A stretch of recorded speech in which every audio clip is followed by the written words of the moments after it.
Isang balita nga ang gumimbal sa lahat ng anime fans all over the world dahil ang creator ng Dragon Ball Z ay pumanaw na.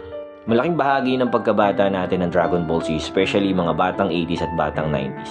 Kung hindi ako nagkakamali, pinalabas to sa Pilipinas taong 1993 sa RPN9 at pinapalabas to tuwing linggo alas 5 ng hapon. Ito yung panahon na kahit anong ginagawa mong laro sa labas ay tatakbo ka talaga pa uwi para lang manood ng Dragon Ball Z.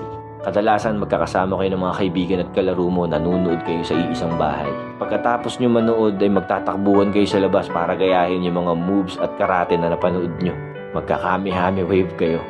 Lahat gusto maging si Goku, lahat gusto maging Super Saiyans. Hanggang ngayon ay mapapanood mo pa rin sa iba't ibang platform ang Dragon Ball Z. Pero iba talaga yung alaala noon. Yung tipong aabangan mo talaga siya linggo-linggo. Mapanood lang yung susunod na episode. Hindi man natin